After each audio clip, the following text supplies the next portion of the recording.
Hello, I'm Dr. Sam Hancock of the Emerald Planet and Emerald Planet TV. We come to you on a week-to-week basis from Washington, D.C. in the United States as we look around the globe in 144 different nations, looking for those 1,000 best practices, the technology, services, and products that are making a difference as we move through the 21st century. And as we have a planet of 9 billion people by 2038 and possibly 12 to 13 billion by the end of this century, how are we going to be able to take care of all these people on planet Earth? And that's what Emerald Planet's all about. We come to you looking at the solutions, the best practices from around the globe as we create the Emerald Planet. Hello, welcome to the Emerald Planet. We're making a difference as we move through the 21st century. And seeing the long-term impacts of climate change.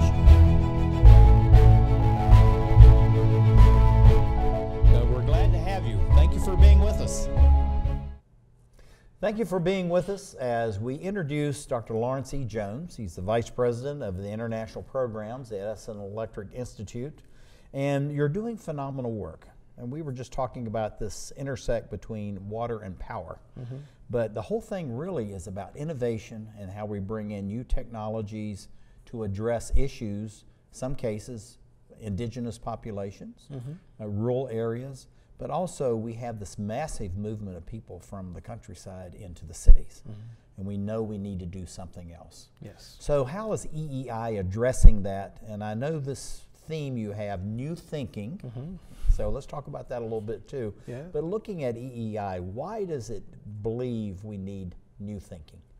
Well, the industry is going through transformation across the globe, right? The electricity sector is changing, and so we have to adapt and we have to adjust to make sure we continue to do three things: provide affordable, reliable, and cleaner electricity for billions of people across the globe. And so to do that, we also have to adjust. We at the EEI have to change how we do business. We have to change how we work with our members. And our members are embracing the change across the globe. They themselves are beginning to invest in new technology. They are also getting more and more engaged in how they engage with their customers, how they engage with other stakeholders.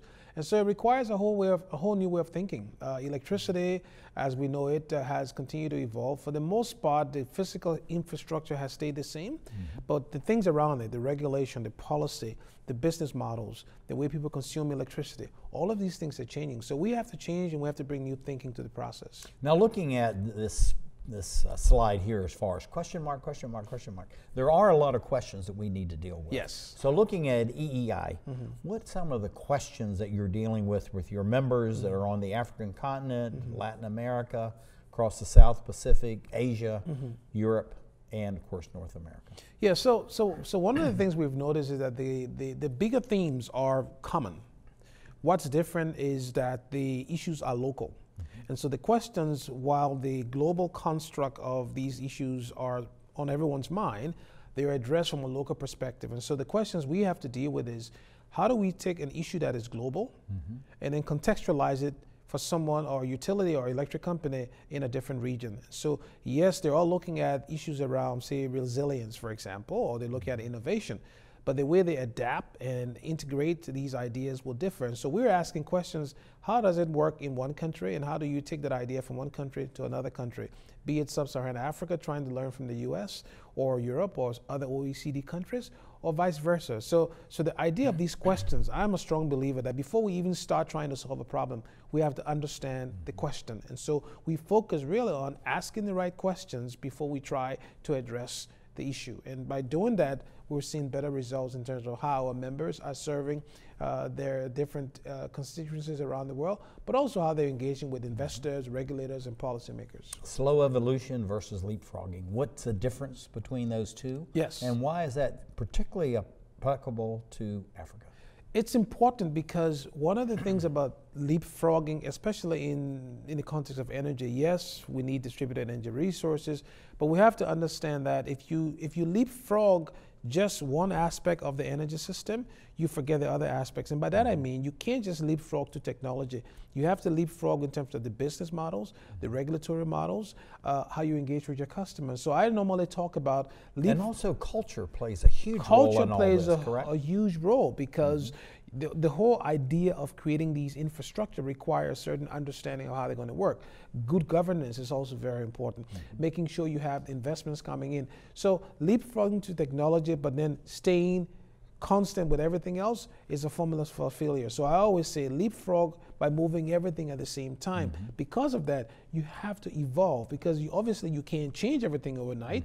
So you leapfrog, yes, but you have to make sure you evolve at a pace that brings the entire society with you. In essence, you're leapfrogging, but also you're filling in behind that so that you have a very solid base. Yes. And you're moving forward with confidence, Yeah. and not just change for change's sake or just movement for movement's Because sake. after you leapfrog, you still want to have a sustainable system behind you, right? And so you don't want to leapfrog to failure, you have to leapfrog to success. Looking at the new technologies, this is something that you and I talk about, privately between us. Yeah. But we're going to show some slides of this, and let's take each one of these and how that, as far as electricity is concerned, we see that really as the energy not only of the future, but of the now. And of course, it's been in the past. Yeah. But it's become much more important. So Absolutely. let's look at these different technologies. How do you see it through EEI making a huge difference, even on the African continent and other places that we typically didn't think about these types of technologies? So as we well know, electrification or electricity is fundamental to sustainable development, which means using electricity across the broader economy is something that more and more countries are looking at. So if you take transportation, for example, electric transportation has taken off. We believe, both at the EEI but around the world, that transportation electrification is going to be one of the sectors where you see significant transformation because of electricity. So everything from electric cars, charging station, electric buses, you have electric scooters now, and you see that happening now in India and sub-Saharan Africa, even China, where you have billions of people in all of those regions who need transportation, you need mobility.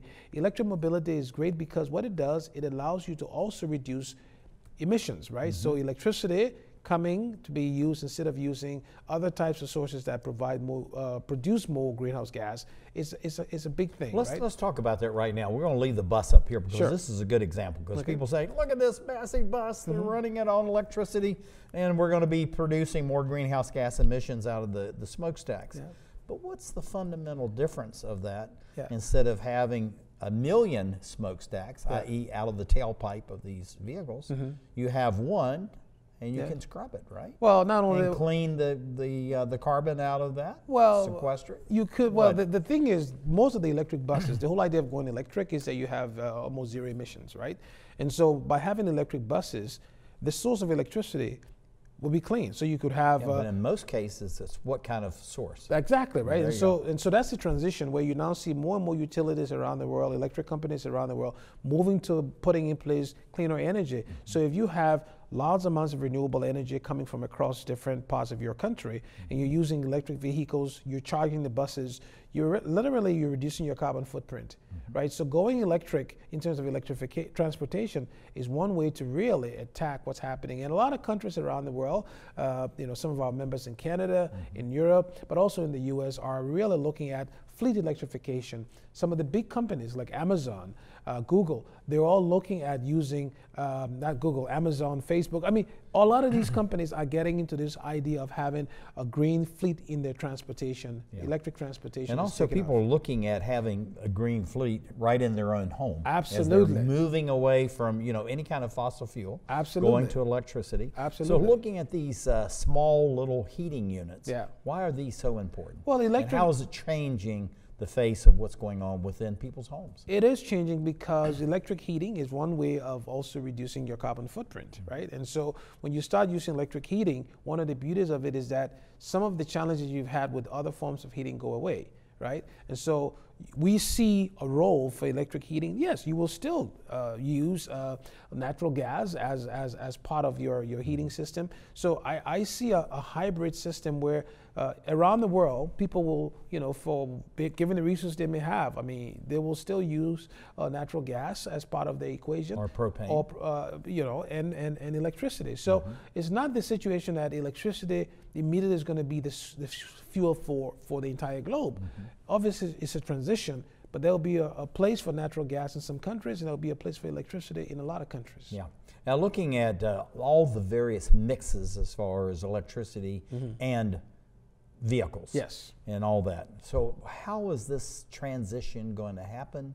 How fast do you see it happening? Yeah. Because it seems like if you look at the country of China, they're saying we're going to have 100% electric cars.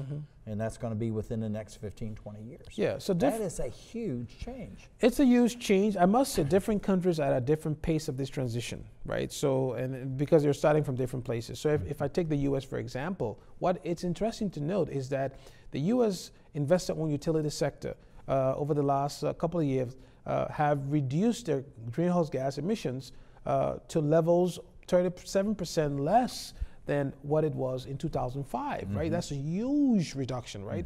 Compare that with other countries that haven't come that close. So different countries are at different pace of this transition. And the positive thing, Dr. Sam, is that everyone recognizes that it has to happen, right? The question is, at what pace? So this is really a universal feeling, and all the research and all the comments coming in. Absolutely. And even votes that are going on within government, correct? Well, absolutely. I mean, people are making the right investments. The other thing we haven't talked about is the role of investors, right? So we have this idea of Wall Street or London Stock Exchange or different investors group around the world. They're all now sensitive to the fact that your operations has to be sustainable, which means you have to look at your emissions, and a lot of companies around the world, a lot of EEI member companies have made set targets in terms of the reduction of their greenhouse gas emissions, and action is happening. We need to do a better job in telling the story, which is why I'm here, to tell that story, so that people can understand that a lot is happening to really sort of clean up the overall environment. But it's not just the electricity sector. It has to happen across sectors: transportation, agriculture, industrial sector. All the sectors have to play their role.